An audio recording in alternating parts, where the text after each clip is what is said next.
وَلَقَدْ صَرَّفْنَا فِي هَذَا الْقُرْآنِ لِلنَّاسِ مِنْ كُلِّ مَثَلٍ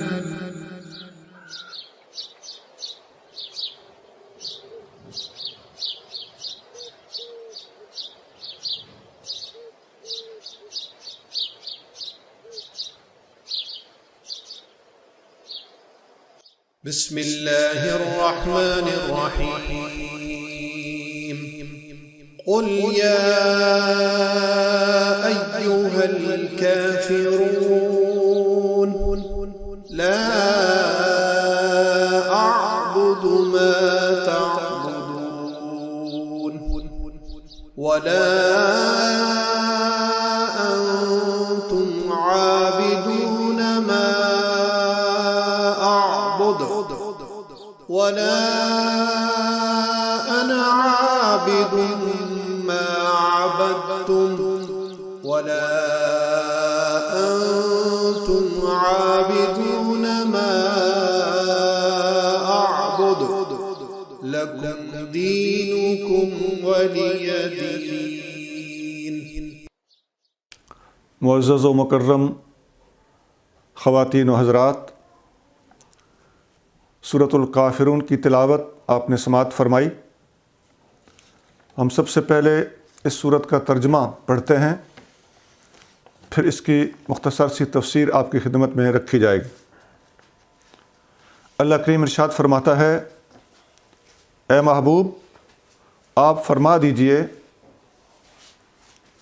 اے کافرو میں ان کی عبادت نہیں کرتا جن کی تم عبادت کرتے ہو، اور تم اس کی عبادت نہیں کرتے جس کی میں عبادت کرتا ہوں، اور نہ میں کبھی ان کی عبادت کروں گا جن کی تم نے عبادت کی ہے، اور نہ تم کبھی اس کی عبادت کرو گے جس کی میں عبادت کرتا ہوں. تمہارے لیے تمہارا کفر، میرے لیے میرا اسلام. یہاں تک ترجمہ مکمل ہوا. اس صورت میں اللہ کریم جل شانہ نے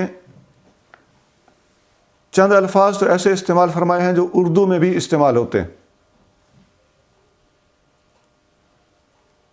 جیسے کافر، عبادت، دین،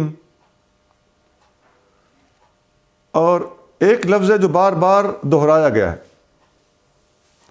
عبادت. اعبدو، نعبدو، تعبدون، یہ ان سب کا مادہ عبادت ہے. عین، با اور دال، یہ اس کا روٹ ہے. تو اس لفظ کو بار بار اس صورت میں ریپیٹ کیا گیا ہے. اور عربی گرامر اور صرف کے حوالے سے ایک لفظ بولنے لگا ہوں، آپ گھبرائیں نہیں. اس میں ایک ہی گردان کے اعتبار سے لفظ جو استعمال ہوا وہ یہی واحد لفظ ہے، عبد یعبد. تو اسی ایک لفظ کا بار بار استعمال ہونا، یہ اس صورت کے خاص اللہ تعالیٰ کی عبادت اور اللہ کے سوا کسی اور کی عبادت کے نہ کرنے کے حوالے سے بڑا اہمیت کا حامل. اس صورت کا پس منظر اس طرح ہے، یہ نازل کس موقع پر ہوئی تھی؟ ہوا ایسے تھا کہ مکہ کے کفار کے رئیسوں نے نبی کریم رؤوف الرحیم صلی اللہ علیہ وآلہ وسلم کا راستہ روکنے کے لیے، تبلیغ اسلام کو سٹاپ کرنے کے لیے ہر ممکن کوشش کی تھی اور تمام ہتھ کنڈے استعمال کیے تھے، اور ہر طرح سے ایسی کوشش کی تھی کہ اگر مسلمان اپنا دین نہیں چھوڑتے تو کم از کم ہم ان کو راہ حق پر بھی 100% قائم نہ رہنے دیں. یہاں تک انہوں نے کوشش کی اور سازش کی تھی. اور یہ بات بڑی اہم ہے کہ ہر دور میں باطل یہی کوشش کرتا رہا ہے، اس کی مکمل ٹرائی رہی ہے کہ اگر ہم بندے کو مکمل طور پر سلپ نہیں دے سکتے، اس کو راہ حق سے پھسلا نہیں سکتے، تو کم از کم ڈگمگا کے ضرور رکھ دیں۔ چنانچہ حضرت عبداللہ بن عباس رضی اللہ تعالیٰ عنہ یہ فرماتے ہیں کہ کفار نے ان ہتھ کنڈوں میں سے ایک سفارش کا طریقہ بھی اختیار کیا، اپروچ کا میتھڈ اختیار کیا۔ حضور کریم صلی اللہ علیہ وسلم کے چچا جناب ابو طالب کو بھی انہوں نے اپنا سفارشی بنایا کہ اپنے بھتیجے کو روکیں، ہمارے بتوں کی مخالفت نہ کریں، اپنے دین کا پرچار نہ کریں۔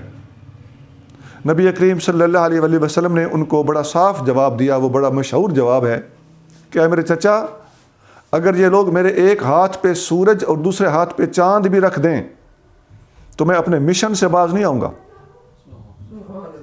اسی طرح ان لوگوں نے بے پناہ دولت کی بھی پیشکش کی۔ اب یہ جو جتنے پروسیس وائز طریقہ کار ہوتے ہیں وہ سارے طریقے آپ دیکھتے جائیے۔ اس سے اگلا سٹیپ یہی ہو سکتا تھا، اور انہوں نے باقاعدہ اس کو اختیار کیا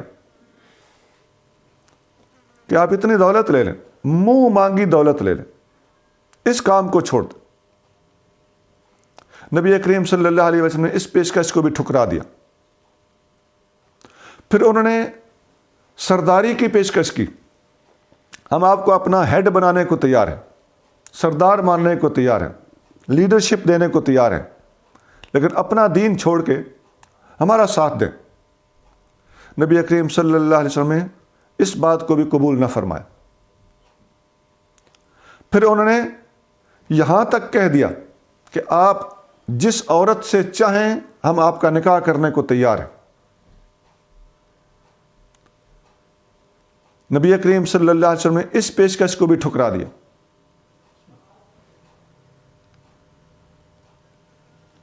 بالآخر ان لوگوں نے نبی کریم صلی اللہ علیہ وسلم کے ساتھ صلح کا ایک راستہ نکالنے کی کوشش کی کہ ایسا کر لیں، آپ 1 سال ہمارے بتوں کی پوجا کر لیں اور 1 سال ہم آپ کے اللہ کی پوجا کرنے کو تیار ہیں۔ جب یہ انتہائی پیشکش کی گئی تو اس وقت یہ صورت نازل ہوئی تھی۔ اب یہ سارا پس منظر آپ ذرا ایک ایک بات پہ غور کریں کہ سفارش کروانا، دولت کی پیشکش کرنا، سرداری کی پیشکش کرنا، نکاح کی پیشکش کرنا، پھر عبادت کے معاملے میں اشتراک، کچھ لو کچھ دو، کچھ عرصہ آپ ہمارے بتوں کی عبادت، کچھ عرصہ ہم آپ کے اللہ کی عبادت۔ اب یہ سٹیپ وائز آپ اگر سوچتے جائیں تو پلاننگ کی انتہا ہے، مخالفت اپنے عروج پر ہے۔ ان ساری پیشکشوں کو ٹھکرا کر نبی کریم رؤوف الرحیم صلی اللہ علیہ وآلہ وسلم نے بڑی ہمت، جرت اور بہادری کا مظاہرہ کرتے ہوئے اپنے موقف کو 2 ٹوک طریقے سے پیش کیا، اور وہ بھی اللہ کے فرمان کے مطابق اللہ کی طرف سے نازل شدہ سورت کو پڑھ کر سنایا۔ یہ سارا واقعہ اور یہ پس منظر ابن جریر، یہ حدیثوں کی روشنی میں لکھی گئی اولین تفسیر کی کتابوں میں شمار ہوتی۔ اس میں یہ حدیث نمبر 29563 ہے۔ ابن ابی حاتم، یہ بھی اسی طرح کی انیشل بک ہے، قرآن پر ایک بہترین کمنٹری ہے۔ اس میں حدیث نمبر 20078 ہے، 20078۔ یہ پیشکش کرنے کے لیے جو افراد پیش تھے، جو نبی کریم صلی اللہ علیہ وسلم سے آ کر ملے تھے، اب ظاہر ہے پوری کی پوری قوم تو آ کر نہیں ملی ہوگی نا، تو چیدہ افراد جو چنے گئے تھے، جنہیں سلیکٹ کیا گیا تھا کہ آپ اس مشن کو نبھانے کے لیے جا کر گفتگو کریں، تو جو لوگ ڈائلاگ کے لیے پہنچے تھے وہ 4 تھے۔ انہی کتابوں میں ان 4 افراد کے نام بھی موجود ہیں: ولید بن مغیرہ، عاص بن وائل، اسود بن مطلب اور امیہ بن خلف۔ واقعی جب آپ صورت پڑھیں گے اس کے عین مطابق یہ چاروں کے چاروں افراد اپنے اینڈ تک اپنے کفر پر قائم رہے، اور یہ چاروں کے چاروں جنگ بدر میں مسلمانوں کے ہاتھوں قتل ہوئے تھے۔ تو وہ جو آپ ترجمہ پڑھ کے آ رہے ہیں کہ نہ تم اس کی عبادت کرو گے جس کی میں عبادت کرتا ہوں، یو ول نیور ورشپ ہم، یہ الفاظ جو قرآن نے کہے ہیں وہ بالکل اسی طرح صادق ہوئے۔ ادروائز تو بہت سے لوگ بعد میں مسلمان بھی ہوئے، لیکن پرٹیکولرلی یہ چار بندے جو حضور سے آ کے ملے تھے، ان کے بارے میں یہ الفاظ کہے گئے تھے کہ تم نے کبھی بھی اللہ کی عبادت نہیں کرنی، اور انہوں نے نہیں کی۔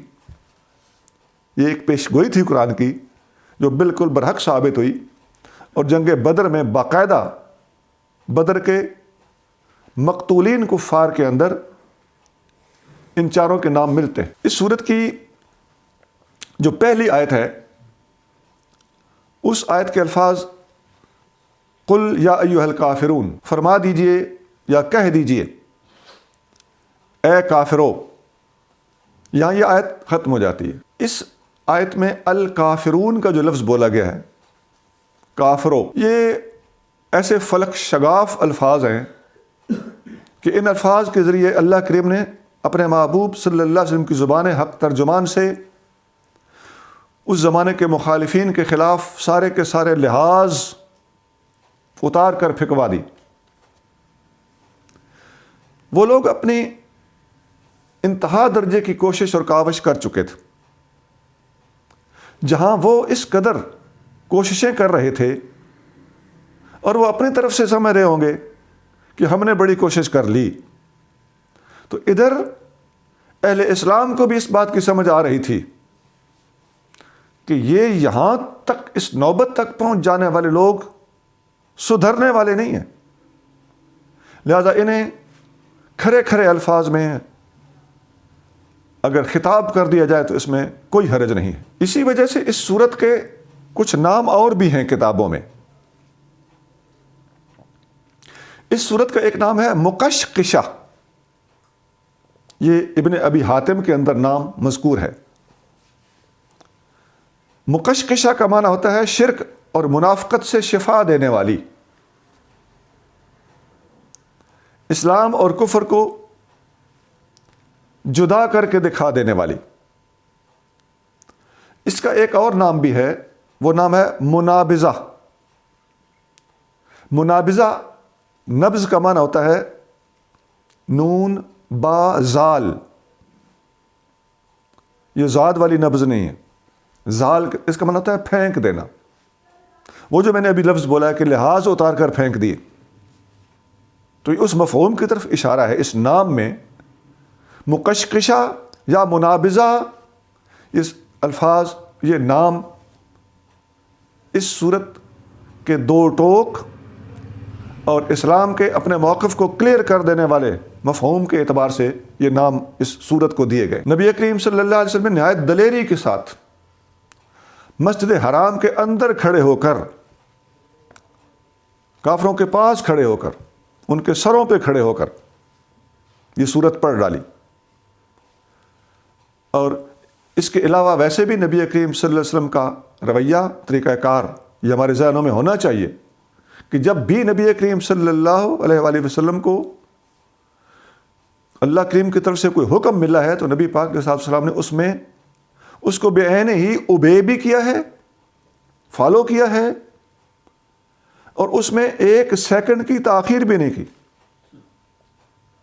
اب جب حکم ملا قم فانذر، اے میرے نبی کھڑے ہو جائیں، لوگوں کو اللہ کا خوف دلائیں، تو بلا تاخیر آپ نے کھڑے ہو کر خطاب فرمایا تھا، یا ایھا الناس قولوا لا الہ الا اللہ تفلحوا، اے لوگو کہو اللہ کے سوا کوئی عبادت کا حقدار نہیں ہے، تمہیں دنیا اور آخرت کی کامیابی مل جائے گی۔ اس کی اور بڑی مثالیں ہیں۔ جیسے ہی حکم ملتا تھا نبی کریم صلی اللہ علیہ وسلم اپنی رسالت کا فریضہ سر انجام دینے کے لیے ہمہ وقت مستعد رہتے تھے، ایور ریڈی۔ یعنی آپ صرف اللہ تعالیٰ کے اوبیڈینٹ ہی نہیں تھے، بلکہ اوبیڈینس میں پنکچوالٹی بھی انتہا درجے پر تھی۔ تو آپ نے ان کے سروں پر کھڑے ہو کر یہ صورت پڑھی، تو حدیث کے الفاظ ہے فقام علی رؤوسہم ثم قرأہا علیہم، یہ بغوی کی جلد نمبر 4 ہے، پیج نمبر 703 ہے۔ آپ ان کے سروں پر کھڑے ہو گئے، اور یہ صورت وہاں پر پڑھ ڈالی۔ ایسا ہی ایک اور جگہ پر بھی حکم اللہ کریم نے دیا تھا نبی کریم صلی اللہ علیہ وسلم کو۔ اللہ نے فرمایا تھا فَاصْدَعْ بِمَا تُؤْمَرْ، یہ سورۃ الحجر ہے، آیت نمبر 94 ہے۔ اس کا مطلب ہے اے محبوب بے دھڑک وہ بات کہہ دیجئے جس کا ہم آپ کو حکم دے رہے ہیں۔ تو نبی کریم صلی اللہ علیہ وسلم کا اللہ کریم کی طرف سے گائیڈڈ ہونا، یہ جیسا حکم ہے ویسا آپ کر ڈالتے تھے، یہ اس جو ہمارا اہل اسلام کا دعویٰ ہے اس موقف پر ایک بہت بڑی مضبوط دلیل ہے، اس کو یہ ایک ہیلپ کرنے والی اور سپورٹ کرنے والا ایک انگریڈینٹ ہے کہ نبی پاک علیہ الصلوۃ والسلام کو جیسا جیسا حکم ملتا تھا آپ فوراً اس کے مطابق اس پر عمل کرنے کے لیے بلا تاخیر آمادہ ہو جاتے تھے، اس کو کر گزرتے تھے۔ ایک اور جگہ پہ آتا ہے فَاسْتَقِمْ كَمَا أُمِرْتَ، جو آپ کو حکم دیا جاتا ہے اس پر قائم ہو کر دکھائیں۔ اب یہ قرآن کی آیت ہے، استقامت اختیار کر کے دکھائیں۔ اس کا ایک پہلو اور بھی ہے استقامت کے حوالے سے، وہ ایک روحانی خاص طور سے ایک سبق ہے، لیکن اس کا ایک مفہوم ادھر بھی جاتا ہے کہ جو اللہ کریم کی طرف سے نبی کریم صلی اللہ علیہ وسلم کو حکم ملتا تھا، نبی کریم صلی اللہ علیہ وسلم اس کو اوبے کرنے میں اور اس پر عمل کر کے دکھانے میں کسی قسم کی کمی نہیں چھوڑتے۔ یہ پہلی آیت کے بارے میں نے مختصر سی گزارشات پیش کی ہیں۔ قل یا ایھا الکافرون، دو باتیں ابھی تک ہمارے سامنے آ گئیں۔ مخالفین نے مخالفت کرنے میں کوئی کمی نہیں چھوڑی، یہ ہر دور میں ہوتا رہا ہے، اس دور میں بھی ایسا ہو رہا ہے، اور باطل کی قوتیں اندرونی ہوں یا بیرونی ہوں، یہ لوگ ہر لحاظ سے بڑے تیز، بڑے شاطر ہوتے ہیں، یہ پیچھا کرتے ہیں، یہ جنگوں تک، مقدمہ بازیوں تک، اپروچ تک، ہمارے پاس اس کے دوسرے مبلغین کے حوالے سے اور اپنی ذات کے حوالے سے اتنے زیادہ تجربات ہیں کہ ہم ان تجربات کو زبان پہ لانا اس موقع پر مناسب نہیں سمجھتے، لیکن آپ یقین کر لیجئے کہ باطل ہر ہتھ کنڈہ اختیار کرنے کے لیے تیار ہوتا ہے۔ اسلام نے جو دو ٹوک رویہ اختیار کیا ہے، باطل کو خوب بھانپ لینے اور سمجھ لینے کے بعد اختیار کیا ہے، اور جوابی جو رویہ ہے وہ ہمیں سبق دیتا ہے کہ ہمیں بھی اپنے اصولوں پر کسی قسم کی سودا بازی نہیں کرنی چاہیے۔ موافقت، درمیان کی راہیں نکالنا، صلح کی کوششیں کرنا، اس کا ایک لیول ہے۔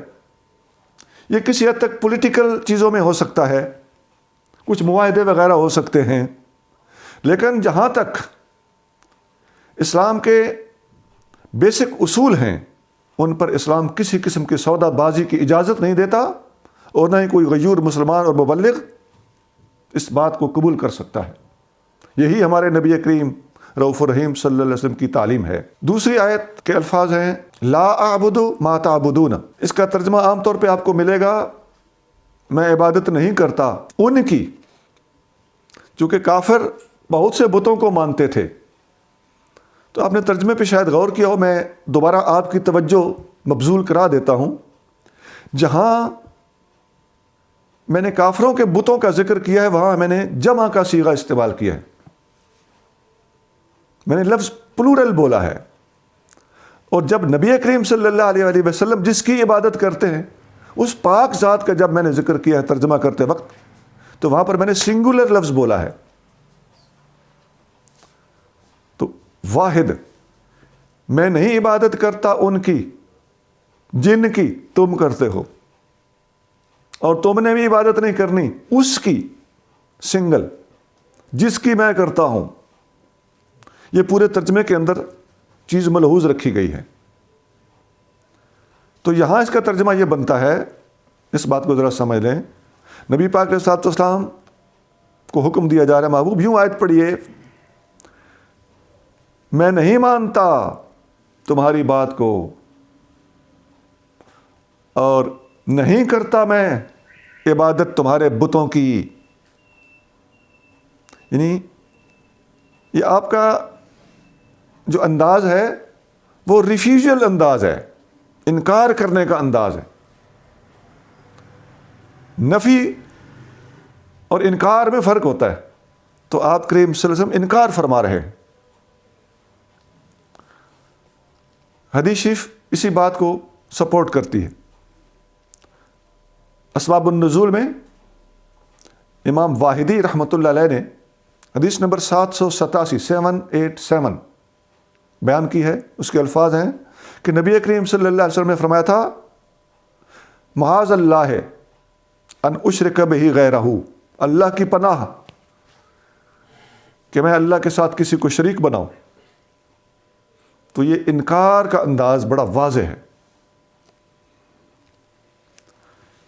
یہ اس صورت کی 2 آیتیں ہو گزریں. تیسری آیت کے الفاظ ہیں ولا انتم عابدون ما اعبد، اور نہ ہی تم عبادت کرتے ہو جس کی میں عبادت کرتا ہوں. اس کا مفہوم یہ بنتا ہے نہیں کرتا میں عبادت ان کی جن کی تم کرتے ہو، اور عبادت تم نے بھی کوئی نہیں کرنی جس کی میں عبادت کرتا ہوں.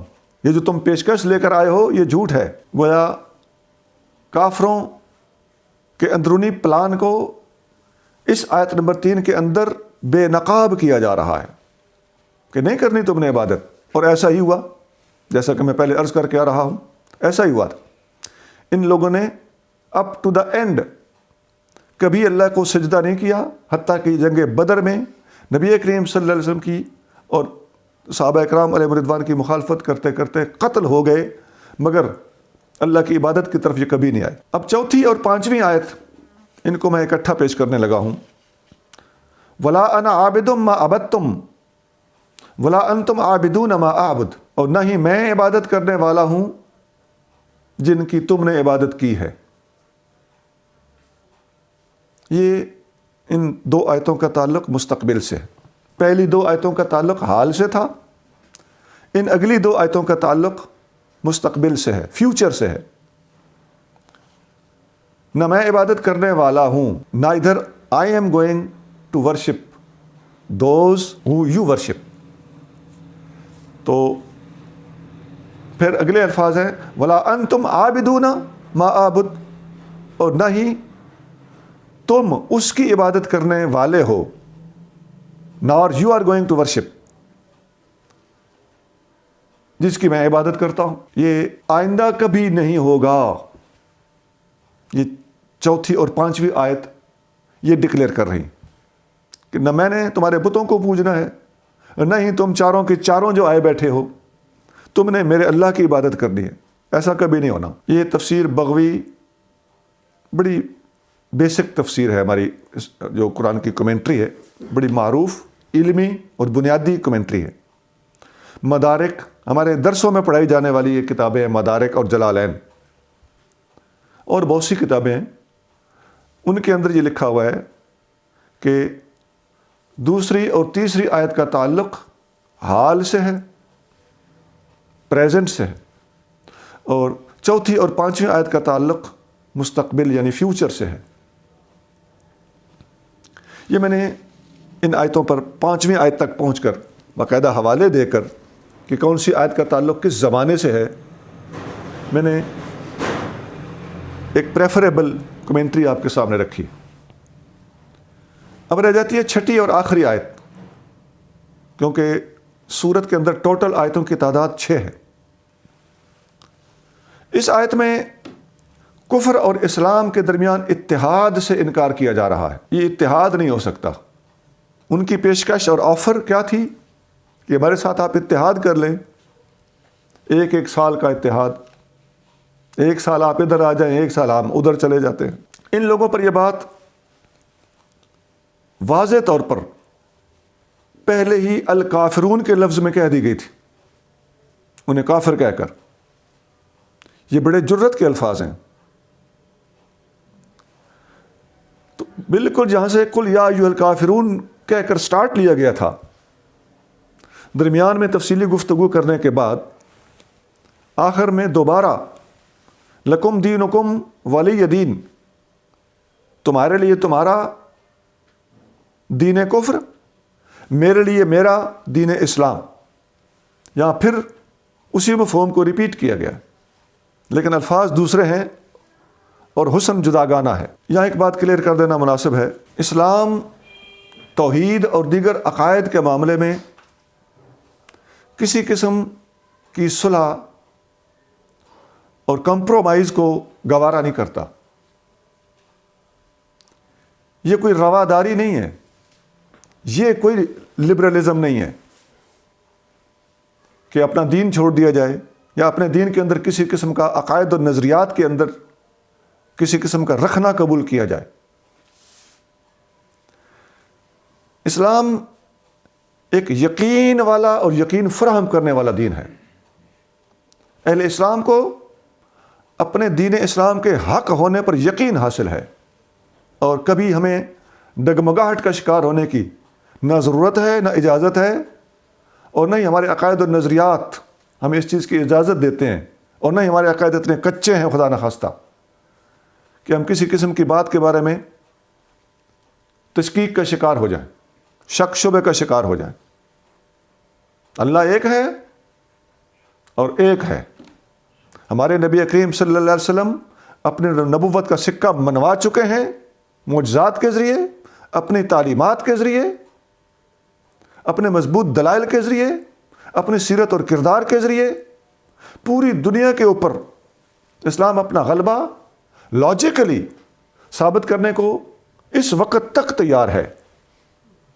تو ایسے باضمیر دین کو کسی کے ساتھ کچھ دو کی بنیادوں پر عقائد اور نظریات کے معاملے میں صلح کرنے کی کوئی ضرورت ہی نہیں ہے۔ سیاسی مصالحتیں، جنگ صلح یہ ہوتی رہتی ہے، کسی موقع پر کسی کے ساتھ، کسی موقع پر اسی کے ساتھ اختلاف کر لینا، یہ ایک الگ چیز ہے۔ ہاں، ایک چیز ایک اور مقام پر اللہ کریم نے سورۃ آل عمران کی آیت نمبر 64 میں ارشاد فرمائی۔ اس آیت میں اللہ کریم جل شانہ ارشاد فرماتا ہے، قل یا اہل الکتاب تعالوا الی کلمۃ سواء بیننا وبینکم۔ اے محبوب فرما دیجئے، اب اس صورت میں بھی قل سے آغاز لیا گیا تھا، فرما دیجئے۔ اس آل عمران کی آیت نمبر 64 کا سٹارٹ بھی قل سے ہے۔ کیا فرما دیجئے؟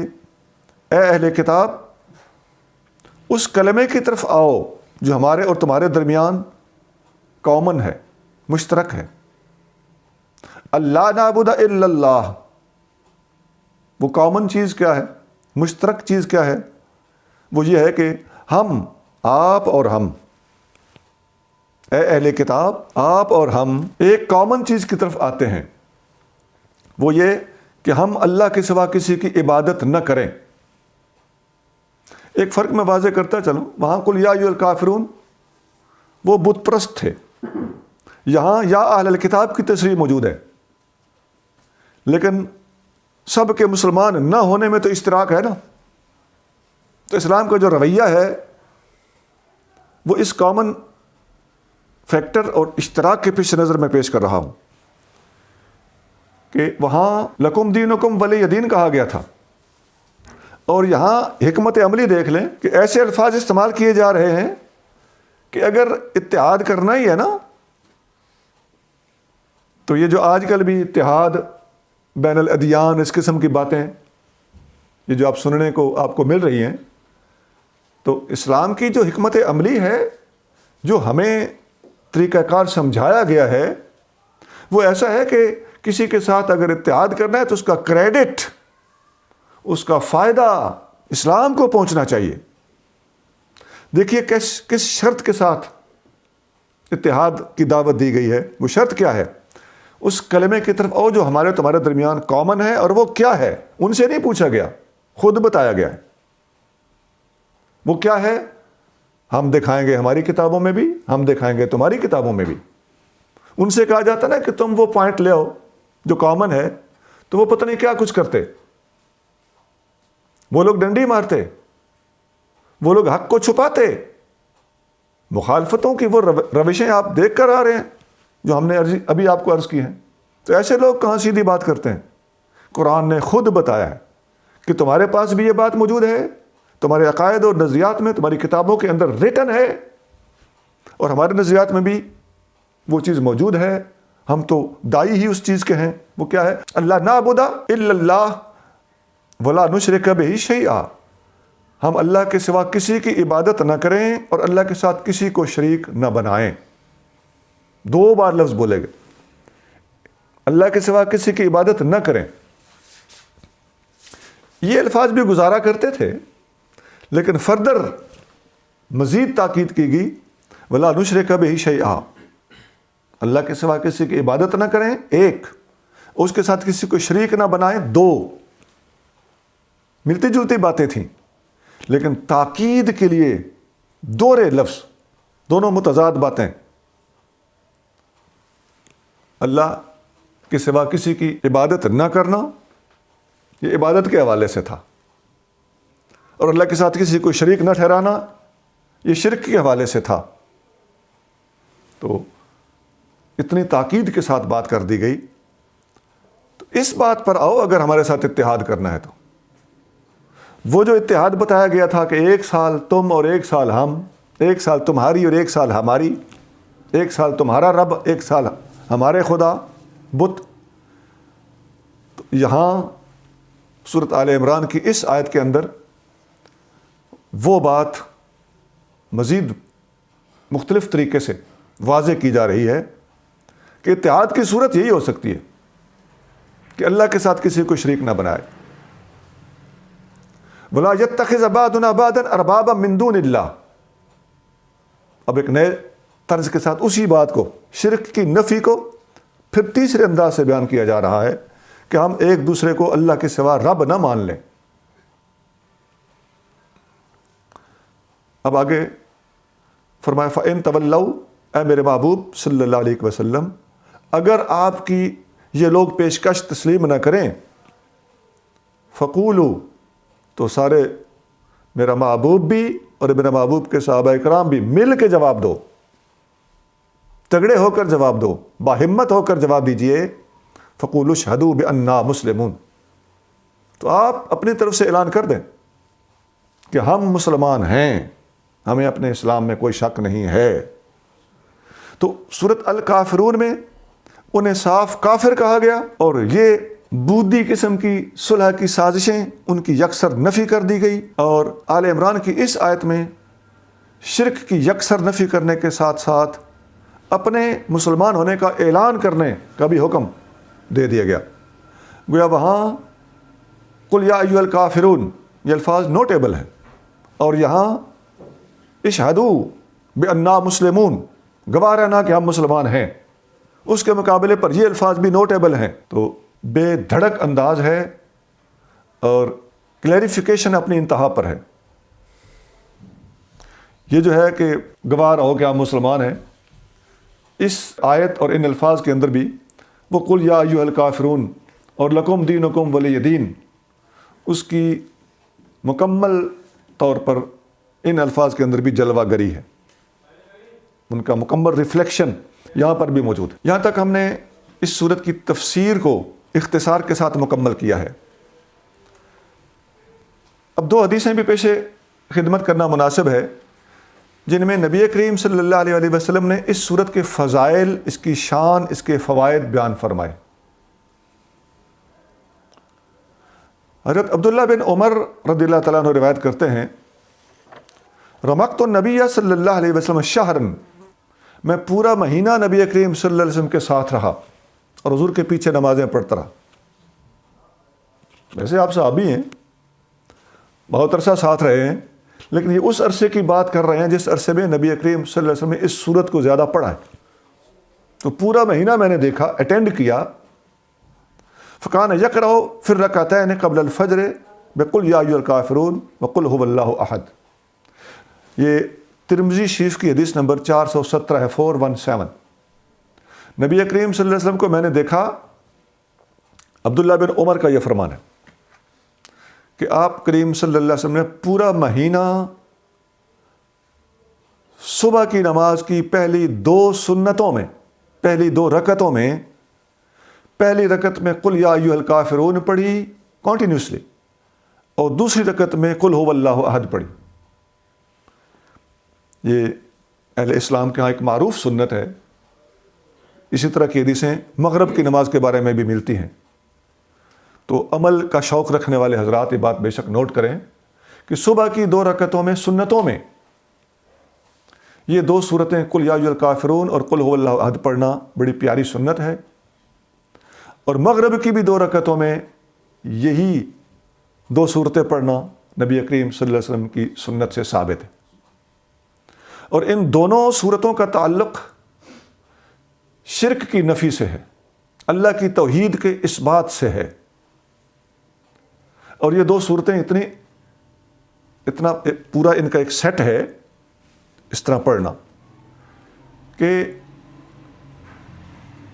بعض کتابوں میں یہ بھی ملتا ہے کہ کسی نے استخارہ کرنا ہو تو استخارہ کرنے سے پہلے 2 رکعتیں پڑھے اور اس کے بعد استخارے کی دعا پڑھ کے سو جائے، اور وہ جو 2 رکعتیں پڑھی تھی ان میں پہلی رکعت میں سورۃ قل یا ایھا الکافرون اور دوسری میں قل ھو اللہ احد پڑھے۔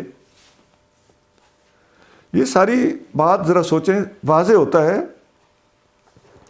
کہ یہ قل یا ایھا الکافرون بھی اور قل ھو اللہ احد بھی مفہوماً یہ دونوں اخلاص کی طرف لے جاتی ہیں۔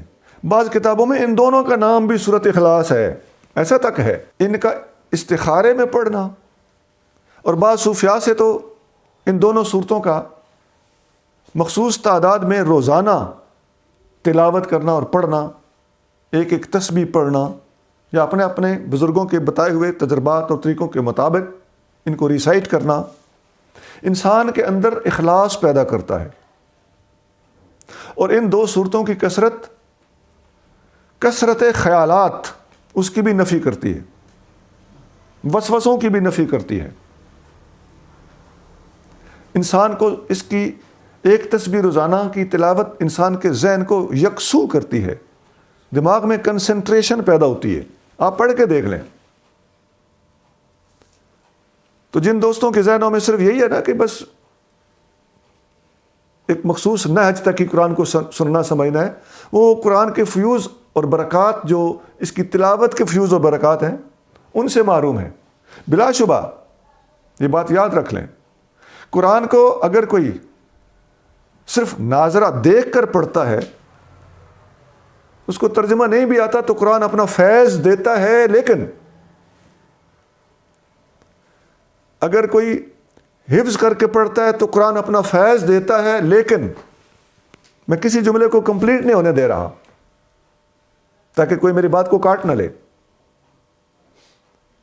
یہ ساری باتیں فائدہ مند ہیں، لیکن ان سے اوپر فائدہ مند یہ ہے کہ قرآن کو سمجھ کے پڑھا جائے۔ یہ چیزیں اپنی اپنی جگہ پہ فائدہ دیتی ہیں، اور سمجھ کے پڑھنے والے بھی تو بعض اوقات کمی کا شکار ہو جاتے ہیں کہ نہیں ہو جاتے۔ جس طرح آپ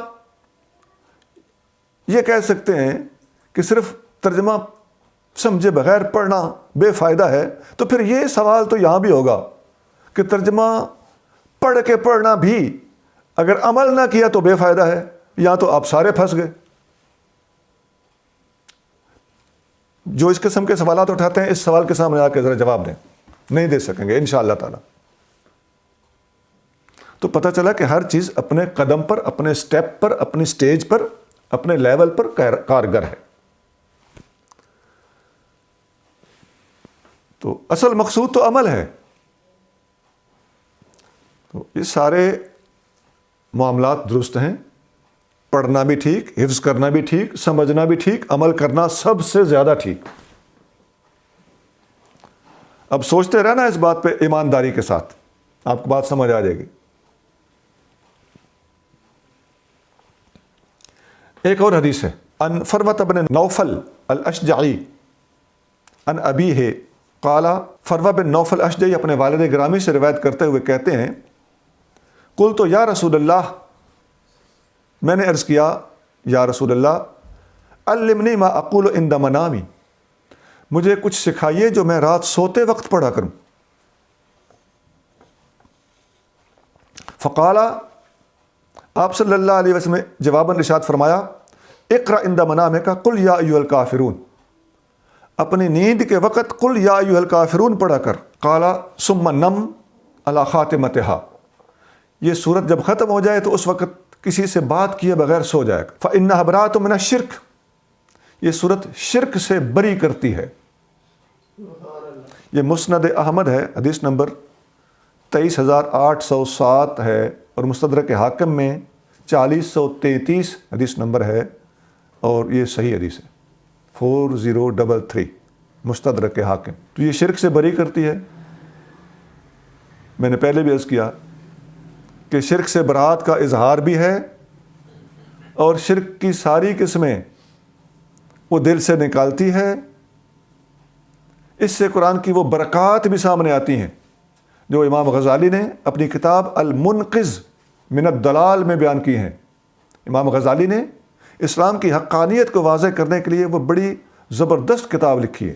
چھوٹی سی کتاب ہے مگر پڑھنے کے لائق، چند صفحے ہیں اس کے اینڈ پہ جا کے امام غزالی رحمۃ اللہ علیہ لکھتے ہیں کہ امام قرآن کو ذرا پڑھ کے دیکھو، اس کی آیتوں کو مخصوص طریقے سے ریپیٹ کر کے پڑھ کے دیکھو، ان کا اثر آپ کے دماغ پر، آپ کے دل پر، آپ کے جسم پر ظاہر ہوگا۔ تو پھر یہ کیا ہے؟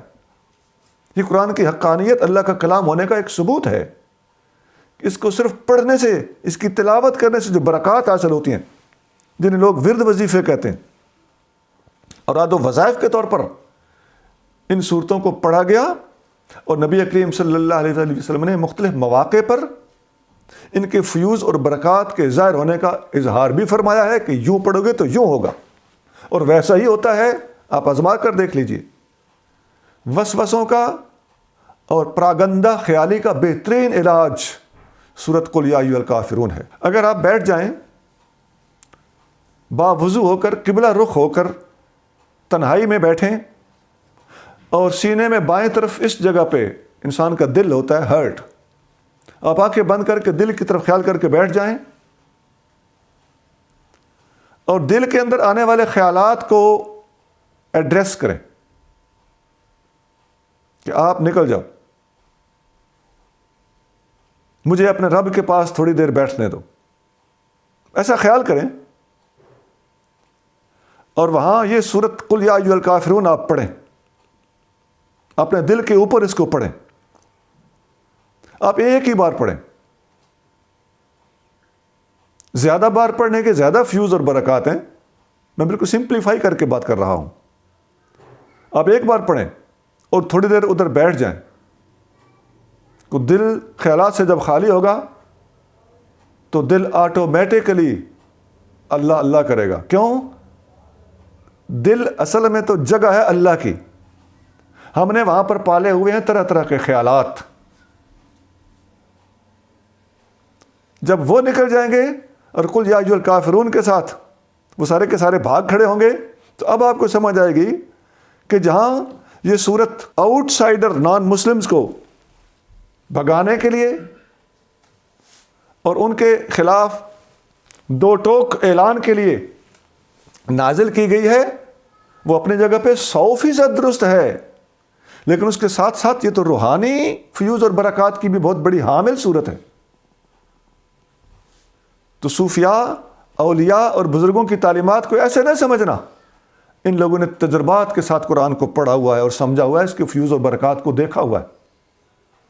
ہمارے مرشد کریم قطب الاقطاب حضور سائیں بادشاہ محمد قاسم مشوری قدس سر العزیز، آپ بہت تربیت کرنے والی ہستی تھے۔ ان کے ایک فقیر تھے، ہمارے پیر، بہت سینئر پیر بھائی دنیا سے پردہ فرما گئے ہیں، شفن فقیر، ان کا اسم گرامی تھا حضرت محمد شفیع رحمۃ اللہ علیہ، تو شفن فقیر ان کو کہا کرتے تھے۔ یہ سندھی کا ایک انداز ہے۔ تو میری ان سے بات ہوئی، وہ مجذوب تھے، ہمارے مرشد کریم ان کے پاس زیادہ بیٹھنے سے منع فرماتے تھے کہ جس طرح کے ہیں یہ آپ کو بھی کر دیں گے، اسی طرح کا کر دیں گے۔ تو حضرت شفن فقیر رحمۃ اللہ علیہ سے کسی نے پوچھا کہ آپ نے قرآن شریف کا ترجمہ سیکھا ہوا ہے؟ تو وہ حافظ قرآن بھی تھے، FA پاس بھی تھے، اس زمانے کا FA۔ تو میرے تو وہ والد گرامی کی عمر کے تھے، تو کہنے لگے، سندھی کا انداز تھا، ترجمہ بھی سیکھا ہوا ہے اور تجربہ بھی سیکھا ہوا ہے۔ تجربہ سیکھا ہوا ہے، تو ترجمہ اپنی جگہ پہ اور تجربہ اپنی جگہ پہ۔ تو جو لوگ ترجمے کا انکار کرتے ہیں وہ بھی خطا پر ہیں، اور جو لوگ تجربے کا انکار کرتے ہیں وہ بھی خطا پر ہیں۔ یہ دل کی طرف خیال کر کے دل کے اوپر سورۃ قل یا ایھا الکافرون پڑھنا، پہلے دل کے خیالات کو ریکویسٹ کرنا کہ گیٹ لاسٹ، اور پھر سورۃ قل یا ایھا الکافرون کا وار ان پہ کرنا، یہ تجربے سے تعلق رکھتا ہے۔ سونا، اللہ تعالیٰ ہمیں ترجمے کی بھی توفیق دے اور تجربے کی بھی توفیق دے۔ اب آئیے آخر میں اس سورت کا تفسیری خلاصہ اور تفسیری ترجمہ پیش کرتے ہیں۔ وہ پہلے ترجمہ تھا ٹو دا پوائنٹ، لفظ بلفظ، با محاورہ تھا، تو ہم تفسیری کا لفظ ساتھ استعمال کر رہے ہیں تاکہ کسی کو کوئی غلط فہمی نہ ہو کسی ایڈڈ لفظ کو دیکھ کر، کیونکہ یہ تفسیری ترجمہ ہے۔ اے محبوب واضح طور پر فرما دیں، اے کافرو، میں نے نہ اس کی عبادت کرنی ہے جس کی تم عبادت کرتے ہو، اور اس کی عبادت کرنے کے لیے نہ ہی تم دل سے آمادہ ہو جس کی میں عبادت کرتا ہوں۔ میں دوبارہ ریپیٹ کرنے لگا ہوں۔ اے محبوب واضح طور پر فرما دیں، اے کافرو، میں نے نہ ان کی عبادت کرنی ہے جن کی تم عبادت کرتے ہو، اور نہ ہی تم اس کی عبادت کرنے کے لیے دل سے آمادہ ہو جس کی میں عبادت کرتا ہوں، اور میں آئندہ بھی ان کی عبادت نہیں کروں گا جن کی عبادت تم کرتے ہو، اور نہ ہی تم اس کی عبادت کرنے کا وعدہ نبھاؤ گے جس کی میں عبادت کرتا ہوں۔ شرک کے ساتھ توحید کی کوئی صلح نہیں، لہذا تمہارے لیے تمہارا کفر اور میرے لیے میرا اسلام۔ اللہ کریم ہمیں قرآن کو سمجھ کر عمل پیرا ہونے کی توفیق عطا فرمائے۔ سبحان ربک رب العزت عما یصفون وسلام علی المرسلین والحمد للہ رب العالمین۔